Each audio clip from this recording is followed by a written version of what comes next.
ಜಿಲ್ಲೆಯಲ್ಲೂ ಕೂಡ micro finance ಮಹಾಮಾರಿ ಜನರನ್ನ ಹಿಪ್ಪೆ ಮಾಡ್ತಾ ಇದೆ. ಬಡ್ಡಿ ಕಂಟಕಕ್ಕೆ ಜೀವ ಕಳೆದುಕೊಂಡವರು ಎಷ್ಟು ಮಂದಿ? ದಿನಕ್ಕೊಂದು ಸಾವು, ಸಂಕಷ್ಟಗಳ ಸಾಲು ಸಾಲು ಸರಮಾಲೆ. ಮೈಕ್ರೋ ಫೈನಾನ್ಸ್ ಕಾಟಕ್ಕೆ ಯುವಕ ತಮ್ಮ ಜೀವ ಕಳ್ಕೊಂಡಿದ್ದಾನೆ. 2 ವರ್ಷದ ಪುಟ್ಟ ಕಂದ ತನ್ನ ತಂದೆನ ಕಳ್ಕೊಂಡಿದೆ.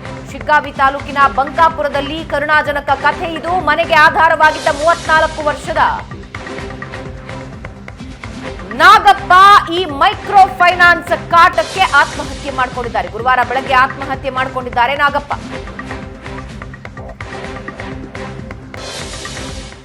ನಾಗಪ್ಪ ಗುಂಜಾಳ್ ಅನ್ನುವಂಥ 36 ವರ್ಷದ ವ್ಯಕ್ತಿ ದಿನಸಿ ಅಂಗಡಿ ಹಾಕೊಂಡು ವ್ಯಾಪಾರ ಮಾಡ್ತಿರ್ತಾರೆ.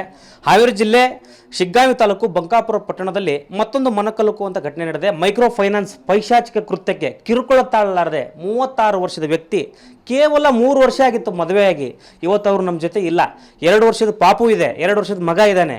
ಇವತ್ತು ಆ ಮಗನ್ನ ಅನಾಥ ಮಾಡಿ ಕುಟುಂಬವನ್ನೇ ನಂದಾದೀಪನೇ ಆರೋಗಿದೆ ಆ ಮನೆಯದು. ಇವತ್ತು ಮೈಕ್ರೋ ಫೈನಾನ್ಸ್ನವರ ಕಾಟ ಹೇಗಿದೆ ಅನ್ನೋದಕ್ಕೆ ಮತ್ತೊಂದು ಜ್ವಲಂತವಾದಂಥ ಉದಾಹರಣೆ ನಾನು ನಿಮ್ಗೆ ತೋರಿಸ್ತಾ ಇದ್ದೀನಿ. ಇವತ್ತು ಮೈಕ್ರೋ ಫೈನಾನ್ಸ್ನವರು ಹೆಣ್ಮಕ್ಳನ್ನ ಟಾರ್ಗೆಟ್ ಮಾಡಿ ನಿಮ್ಗೆ ವ್ಯಾಪಾರ ವಹಿವಾಟು ಮಾಡಲಿಕ್ಕೆ ನಾವು ಸಾಲ ಕೊಡ್ತೀವಿ, ಅದಕ್ಕೆ ಸಾಲ ಕೊಡ್ತೀವಿ ಅಂತ ಹೇಳಿ ಬಂದು ಹಳ್ಳಿಗಳಲ್ಲಿ ಕುಂತಂಥ ಜನರಿಗೆ ಅಪ್ರೋಚ್ ಮಾಡ್ತಾ ಇದ್ದಾರಲ್ಲ, ಇವತ್ತು ಸಾಲ ಕೊಡ್ತಾ ಇದ್ದಾರಲ್ಲ ಕಿರುಕುಳ, ಅದು ಯಾರಿಗೂ ಕೂಡ ಬೇಡ. ಇವತ್ತು ಆ ಹೆಣ್ಮಕ್ಳಿಗೆ ಆ ಕಣ್ಣೀರಿನ ಶಾಪ ಯಾರಿಗೂ ಕೂಡ ತಟ್ಟದೇ ಇರಲ್ಲ. ಮಾನವೀಯತೆಯನ್ನು ಮರೆತು ಮಾಡಿರುವಂಥ ಈ ಕೃತ್ಯಕ್ಕೆ ಇವತ್ತು ಈ ಒಂದು ಕುಟುಂಬ ಅನಾಥ ಆಗಿದೆ.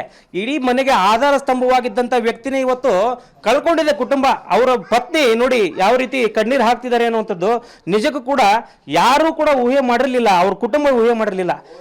ಬಹಳ ದೊಡ್ಡ ಒಂದು ಆಘಾತವನ್ನು ಆ ಫ್ಯಾಮಿಲಿ ಇವತ್ತು ಅನುಭವಿಸಿದೆ. ನಾವು ಅವ್ರನ್ನ ಮಾತನಾಡಿಸ್ತಾ ಹೋಗ್ತೀನಿ, ಯಾವ ರೀತಿ ಪರಿಸ್ಥಿತಿ ಇತ್ತು, ಯಾವ ರೀತಿ ಕಾಟ ಕೊಟ್ಟಿದ್ದಾರೆ ಅಂತದ್ದು. ಅಮ್ಮ, ಬಹಳ ನೋವಿನಿಂದ ಈ ವಿಚಾರ ಕೇಳ್ತಾ ಇದ್ದೀನಿ ನಾನು. ಸಾಲ ತೀರ್ಸೋಕಾಗದೇನೆ ಪರಿಸ್ಥಿತಿ, ಇವತ್ತು ಆತ್ಮಹತ್ಯೆ ಮಾಡ್ಕೊಳ್ತಾರೆ ಅಂದರೆ ನಿಜಕ್ಕೂ ಆಶ್ಚರ್ಯ. ಏನು ಯಾವ ರೀತಿ ಆಯ್ತು ಅಂತ? ಅವರು ಚಂದ ರೀತಿ ಕೇಳಿದ್ರೆ ಕಟ್ಬೋದಿತ್ರಿ ಸರ್. ಆದರೆ ಅವ್ರು ಬರೋದು ಕಾಟ ಕೊಡೋದು ಅಂದ್ರೆ ಕಟ್ಟಲಿಲ್ಲ ಅಂದ್ರೆ ನಾವು ಹೋಗೋಂಗಿಲ್ಲ ನೋಡು ಅಂತಂದು ಹೇಳಿದ್ರಿ ಸರ್. ಅದಕ್ಕಾಗಿ ಅವ್ರು ಹಂಗೆ ಮಾಡ್ಕೊಂಡ್ರು ಅನಿಸ್ತೈತ್ರಿ ಸರ್. ಎಷ್ಟು ಗಂಟೆವರೆಗೂ ಕಾಟ ಕೊಡ್ತಿದ್ರಿ ಮೈಕ್ರೋ ಫೈನಾನ್ಸ್ನವರು ನಿಮಗೆ? 12 ಗಂಟೆವರೆಗೂ ರೀ. ರಾತ್ರಿ 12 ಗಂಟೆವರೆಗೂ? ಹಾಂ ಸರ್, 12 ಗಂಟೆ ಮಟ್ಟ ನಾವು ಕುತ್ಕೊಂಡು ಹೋಗ್ತಿದ್ರಿ ಸರ್. ಮತ್ತು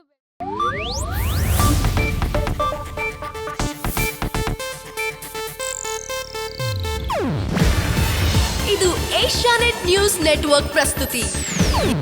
ನೀವು ನೋಡ್ತಿದ್ದೀರಾ ಏಷ್ಯಾನೆಟ್ ಸುವರ್ಣ ನ್ಯೂಸ್.